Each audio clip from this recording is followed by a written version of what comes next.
All right. Hello, Penoyer community. We welcome you to our Exploring the Finances session that we have tonight for you, our virtual community engagement session. I'm Dr. Kristen Kopta. I'm the proud superintendent of Penoyer School District 79. This is my 5th year of being superintendent here. And with us tonight, we also have Ms. Tammy Beckwith-Shalmo, Senior Vice President of PMA Securities, and they have served as the Penoyer School District financial advisors for the past 4.5 years.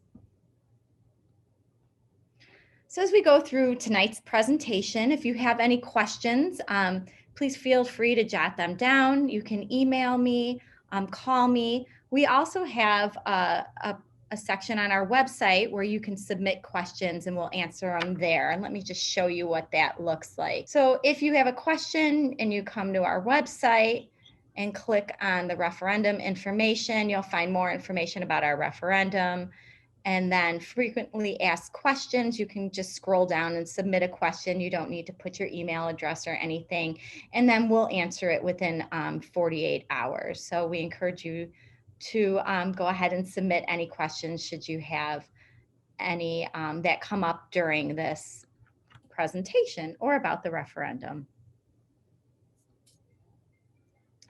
So our Penoyer School through the years, you'll see that we started in 1839. Mr. Penoyer actually established the school district, and we've kind of morphed through many phases. We were a one-school schoolhouse, a wooden one you see there, and then we actually moved to across the north of the expressway, which the picture on the bottom there, that is the old Park Ridge Vfw. It was originally one of the Penoyer schools. And then in 1954, a referendum was passed and a new school was built here where we are now on Cumberland and Foster. And we've remained here all these years. We've had a couple of small additions put on, but you'll see this is our little Penoyer school. So we definitely have unique boundaries. So in the blue represents our attendance boundaries for Penoyer School. So the purple area is Norridge, the green area is Harwood Heights, and the white area is Norwood Park Township. So people who live within these boundaries do pay taxes to Penoyer School. And then of course, any business that is within these boundaries, that is part of our tax revenue as well. So anything within these boundaries makes up the Penoyer School District tax revenue. We may be small, but we're definitely mighty. It's our size that really makes us special. It allows us to focus on each student's individual needs and tailor their educational experience to best how they learn.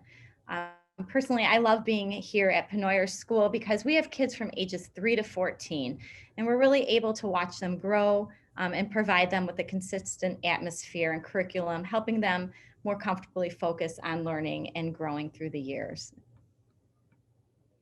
It's our collaborative and innovative approach that really works for us. You'll see here a graph of the Illinois Assessment of Readiness. Although we did not take this last year because of COVID, you'll see in 2019, our Penoyer students far exceeded the state average. So they typically perform higher than their peers. And I'm so proud to say that 1/3 of our students who graduate from Penoyer School move on to either accelerated or advanced placement classes at one of our 2 high schools, which is Maine South and Ridgewood High School. And I'm so proud also of our special education students who really thrive here as part of our school family, graduating alongside their peers and moving on to high school with their friends. So just to profile our students here, Penoyer student enrollment has grown over the last 5 years. This is really largely due to the state-funded Preschool for All program that we received in 2018. And that provides us with a preschool where we can serve 40 students completely free, and it's a 100% state-funded grant. We've also seen a slight increase in our low-income eligible families through the year. However, we are still below the state average for low income. We have over 25 different languages spoken here at Penoyer School. Our students come from very diverse backgrounds. You'll see we've had a slight increase in our English language learners who qualify for bilingual or English language learner services and supports. Penoyer is also part of is a member district of the Leiden Area Special Education Cooperative, which is also known as LASIC. 9 school districts make up this LASIC cooperative, and we share the cost of certain special education programming and certain special education staff. And you'll see here, Penoyer's special education students, students with IEP, is about 10% of our Penoyer student population, and that has remained the same for the last 5 years. Our teachers here at Penoyer definitely drive our success. Proving just how dedicated our teachers are to our district, they are really the lowest paid in the region and well below the state average, about $10,000, as you see to that chart of the right. Yet that doesn't stop them from giving everything they have to our students. We were one of the few school districts that opened up with students on time on August 21st with students during this COVID period. None of our success would be possible without our teachers, and we do everything we can to support their professional development to help meet our students' needs. So our biggest challenge really here at Penoyer is our building. Built in 1954, our aging school building has had few infrastructure updates over the past 30 years.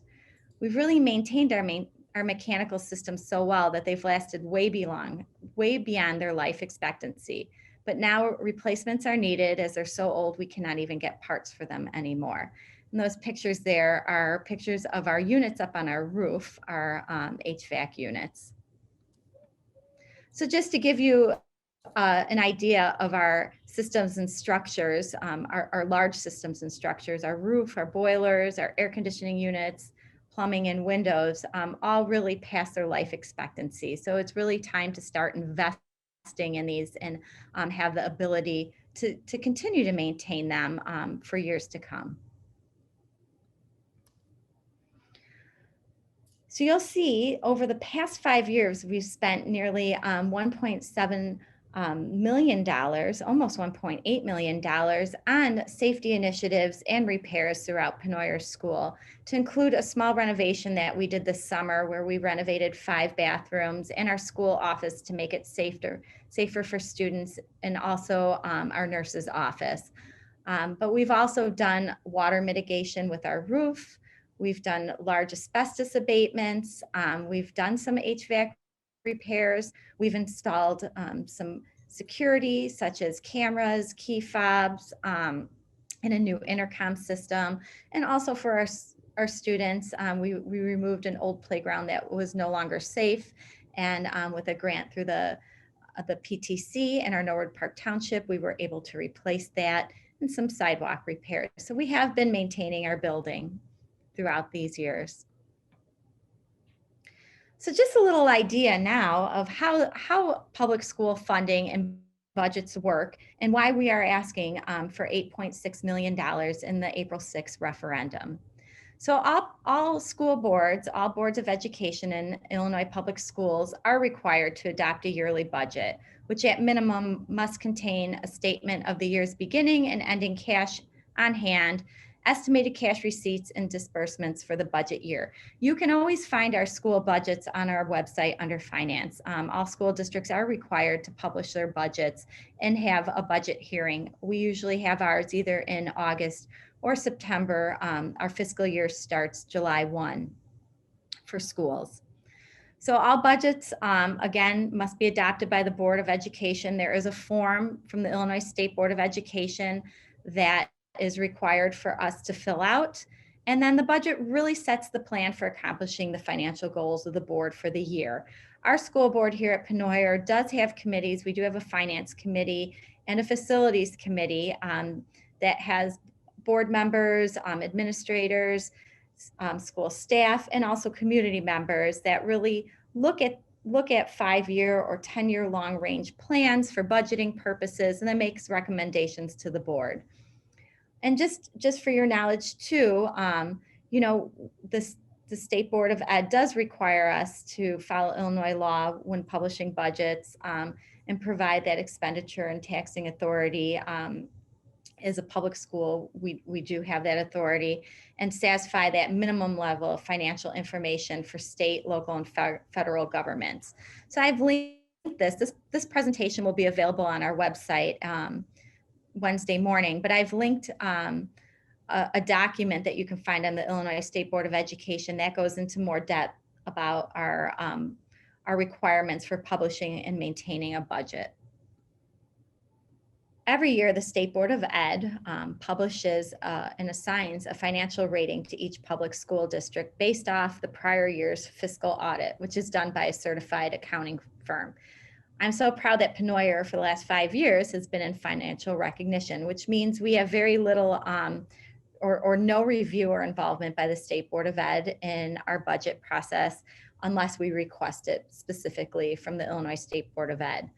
The financial profile indicators really are based off of 5 things: the fund balance to revenue ratio, the expenditure to revenue ratio, days of cash on hand, the percentage of short-term borrowing ability, and the percentage of long-term debt. So really, it is important to maintain a fund balance, to have that cash on hand. And approximately right now, Penoyer School has about $2 million in reserves.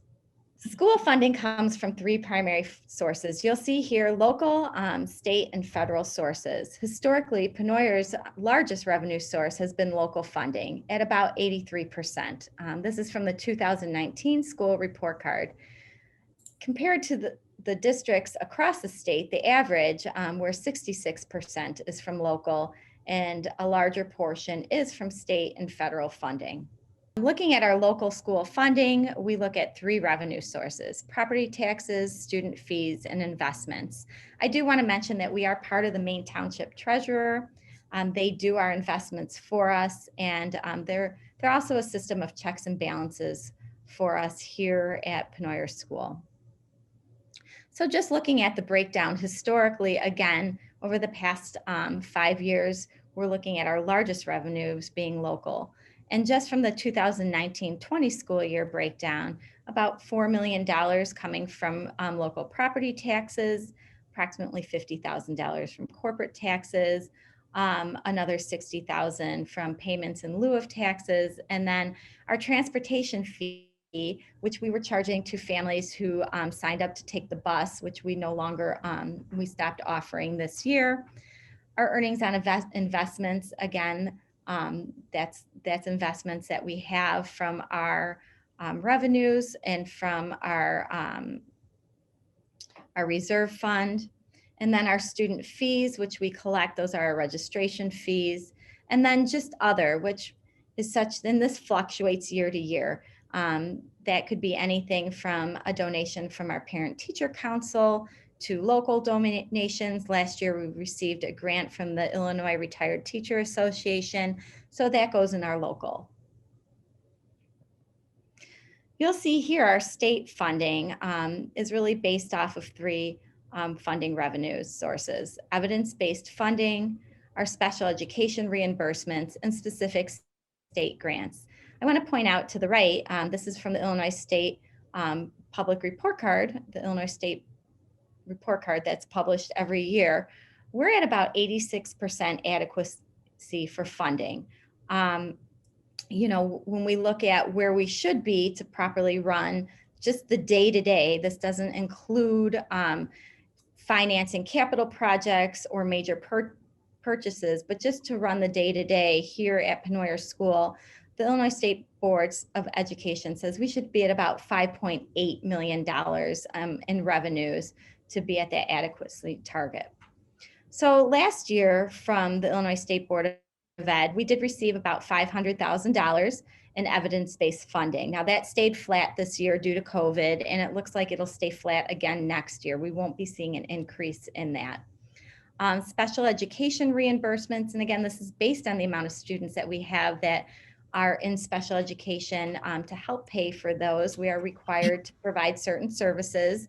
And although the state and federal government does not pay that at 100%, we do receive some reimbursements at about $80,000. Last year, the Illinois State Board of Education offered a school maintenance grant. It was only available last year. We did apply and receive that for an asbestos abatement at $50,000. And then, as I mentioned before, we do have the state-funded Preschool for All grant, which provides free preschool to up to 40 kids a year, and we received approximately $150,000, totaling almost $800,000 in state money. So the federal side, which is our smallest revenue source, is looking at title grants, special education, and Medicaid reimbursement. So the title grants covers low income, teacher quality, which is professional development, special education, and English language learners. And looking back at what I referenced before, it's really based on the amount of students that you are serving in those categories. And looking at low income students, special education, and English language learners, we are below the state average. So that is how they come up with that funding formula on how to fund Penoyer School in these categorical areas.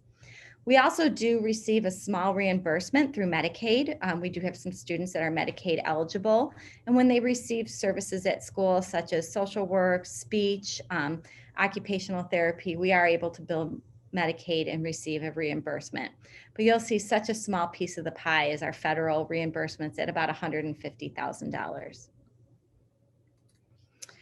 So then looking at expenditures to revenues, our district expenditures are categorized into the following funds. So when we receive revenues, they go in one of these funds, either education, operations, transportation, debt services, insurance, which is also the tort fund, municipal retirement, Social Security, fire prevention and safety, and site construction.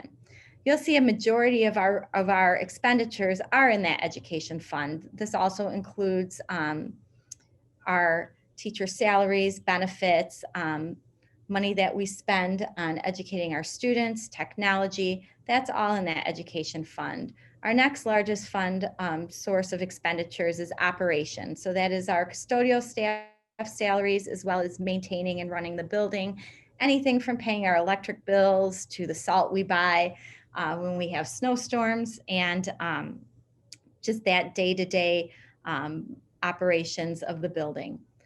Our transportation, although lower, since we are no longer offering bus, we still offer transportation for certain special education students. And when we are in the sports conference, we do have a bus. So there is a transportation expenditure that we do have every year.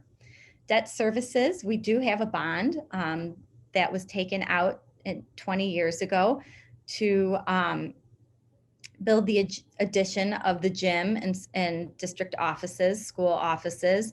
So that bond is coming up, and we are restructuring it to help pay for our HVAC project.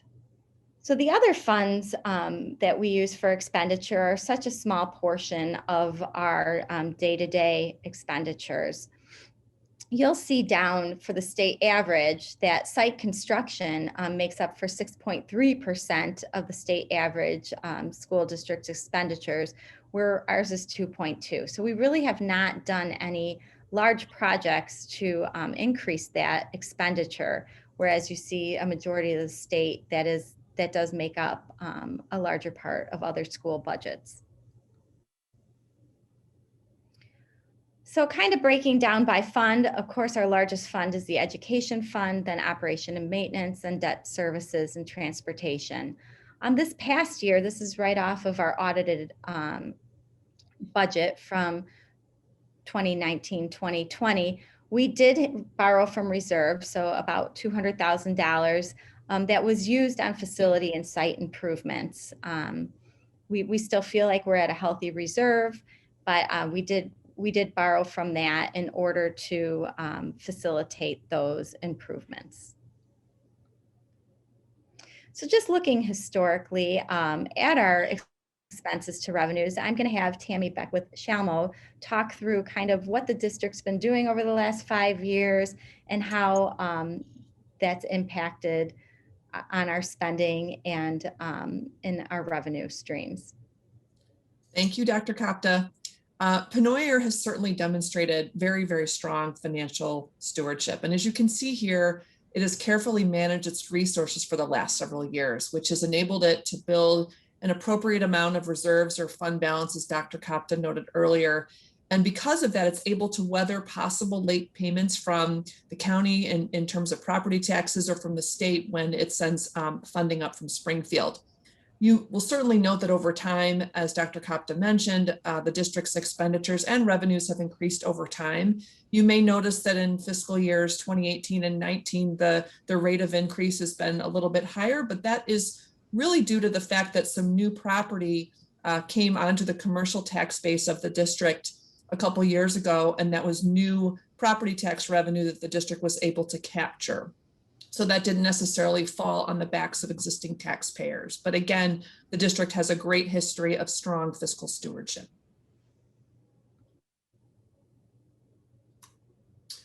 So there are a couple ways that districts may increase their funding. And the first thing that I think is important to know is that Penoyer is subject to the property tax extension limitation law, which is commonly known as PTEL, or in some cases, folks refer to it as the tax cap.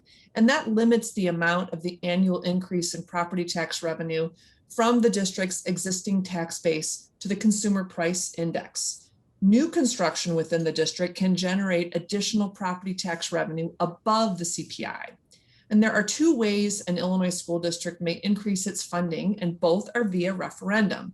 Penoyer may ask voters to increase its revenue to pay operating costs, including teacher salaries and services provided to students, with a general property tax increase. Or it may seek referendum approval to fund capital projects, in which case bonds are issued and paid back by taxpayers by a period of as much as 20 years. If the voters approve the sale of bonds from a referendum, the annual bond and interest payments are not subject to PTEL. So I had mentioned earlier that we do have a bond out on our gym edition. So there is a small amount of non-referendum bonds that a school district can take out. Can you talk briefly about that, please, Tammy? Sure. There was a law that was enacted over about 20 years ago that it enabled school districts, based on its property tax levy at that time, if it had some non-referendum debt service outstanding, it set forth what's called a debt service extension base. And that dollar amount is limited from year to year. So under statute, a district may sell non-referendum bonds, but again, the annual payment is limited. And if the district were to issue more of those bonds, the annual payment cannot have a maturity of more than 20 years. Yeah. So as was mentioned earlier, Penoyer's operating tax levy is limited by PTEL. And as a result, so is its operating tax rate. And the individual funds within that tax rate are also limited. In fact, a couple of them have maximum tax rates. And so if you're a taxpayer and you look at your property tax bill, you'll see the total tax rate of the district. You won't see these individual tax rates. So a couple things to point out here is, one, that you will observe that over time, the district's tax rate has actually decreased from about 2.81 to 2.15 over a 5-year period. And that's mostly a function of the fact that its property tax base, or the equalized assessed value, or EAV, of the district has gone up over time. So there's an inverse relationship. As the EAV grows, the tax rate of the district drops over time. You'll also note within the yellow boxed area that the district does not have a tax levy for building bonds, so bonds that are approved via a referendum. Thank you. And then the limiting bonds that you see on the bottom, that is the non-referendum bonds that we have out. So just thinking about Penoyer tax rate compared to our partner districts, and what we consider our partner districts are any elementary school district that feeds either into Ridgewood High School or Main Township 207. So you'll see out of all of our partner districts, all the 5 elementary school districts that feed into these 2 high schools, only one of them has a lower tax rate than Penoyer School District. And these are based off the 2019 Cook County property tax rates. So you'll see that's, and some of these school districts obviously are in larger areas where they have more commercial properties, a larger tax base, more residents.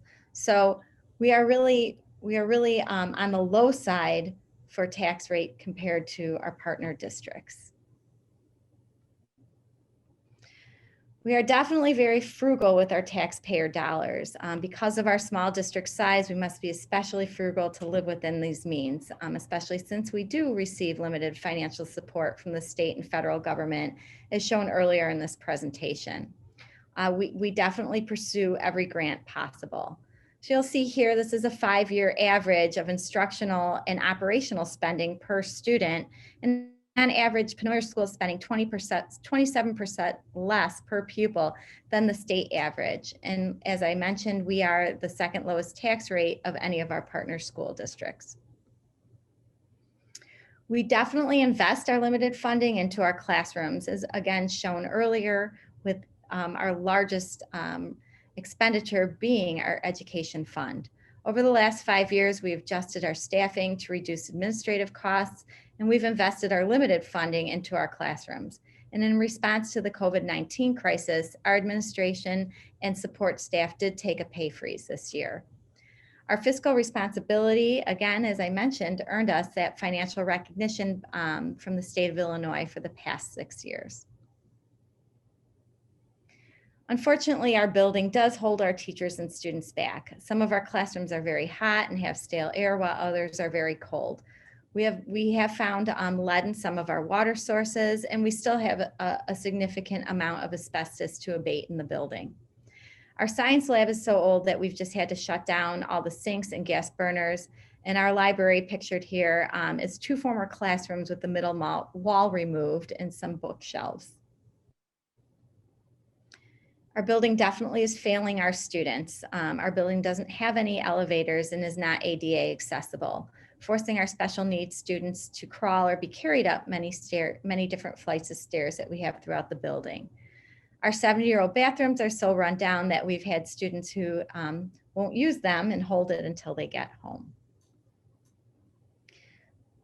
So we've definitely listened and have collaborated with our community. The District 79 residents nearly voted down our previous attempt in November and has asked us to find a more fiscally responsible path forward. And we listened. Using district reserves and through restructuring current bonds, we found a way to pay for new HVAC in our classrooms without any additional cost to taxpayers. The remaining $8.6 million of the plan that we laid out in November will appear on the April 6, 2021 ballot. We developed this fiscally responsible long-term plan. Again, that's going to be on the April 6th ballot as a referendum. If this $8.6 million referendum is successful, we'll be able to do the following: fix our aging infrastructure to keep our children safe, reduce our long-term maintenance costs, and provide a 21st century learning environments for our students. We'll be able to address those urgent life safety and infrastructure and mechanical needs, leading to a safer, better maintained school. This includes investments in our heating and air conditioning, our roofs, our floors, electrical and energy efficiency, asbestos abatement, and safer locker rooms. We're also going to be addressing all of our bathrooms and our plumbing needs, including our drinking fountains, which many are shut down due to lead. And we're also going to provide healthier water for our students, safer, more accessible bathrooms, and access to drinking fountains and bottle filling stations. We're also hoping this referendum will lead us to being able to create a true STEM lab and media center for our students along with the makerspace. This will allow for our staff to fully implement our modern curriculum and will lead to increased student achievement. The community's plan is for a referendum now. To meet these critical needs, this $8.6 million referendum will fund these projects with an approximate tax impact based off a $250,000 market value home of $197 a year over the course of 20 years, which will make up 3.4% increase of the overall tax bill. And as you see the breakdown here, approximately $16.42 per month or $3.79 per week, or 55 cents per day. And it's really important for me to point out that this referendum is only to fund and support these capital projects. No referendum monies will be used for teacher or administrative pay. To achieve these improvements desired by our community, District 79 has placed the following referendum question on the upcoming April 6th ballot. Shall the Board of Education of Penoyer School District number 79, Cook County, Illinois, alter, repair, equip, improve, and build in addition to the existing school building, including but not limited to constructing improvements for life safety, aging infrastructure, mechanical and plumbing systems, bathrooms and drinking fountains, and constructing and furnishing a STEM lab, and issue bonds of said school district in the amount of $8.6 million for the purpose of paying the costs therefore. So right now, our community has Penoyer pride in our students, our curriculum, and our staff, but not our building. CNN even featured our school in a national report on crumbling infrastructure. I'm going to play a short clip of that. Have to meet today's requirements. Right now, we have a student in a walker, and they're able to put a belt on her and guide her up and down the stairs. Oh, wow. Yeah, she has to be assisted. With whatever funds the school can spare, heating and cooling are prioritized. If you ask my teachers what's the number one thing, it's the HVAC system. It's a very stagnant air. Cosmetic fixes don't make the list. Maybe if the bathrooms weren't so absolutely disgusting, Yeah. we wouldn't have, most kids wouldn't have to hold it in the entire day just to not go into those rooms.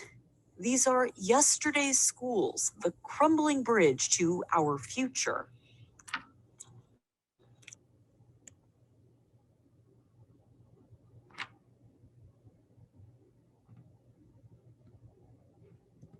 So providing our students and community a school building they could be proud of would really benefit us all, expanding opportunities for our children while increasing our home values. So if you missed it, some important dates coming up. We had last week, we hosted Exploring Our Facilities, and you can view that recording at the same website that you're viewing this one now. So I encourage you to take a look at it. It will go more in depth on what the project entails, and it has some rough drawings of where the bathrooms will be renovated and the small addition we will be putting on. I also encourage you to come out to our open house this Saturday at 10 a.m. here at Penoyer School. We'll be doing small tours in groups of 10 or less, and we'll also be presenting on our financial impact of the referendum, and you'll be able to ask specific questions. And of course, Election Day, Tuesday, April 6th. Here are some sources that we use for this presentation. I hope that you're able to check them out and look at and be able to compare other school districts to Penoyer. Thank you for attending tonight, and I hope everyone stays safe and healthy. Take care.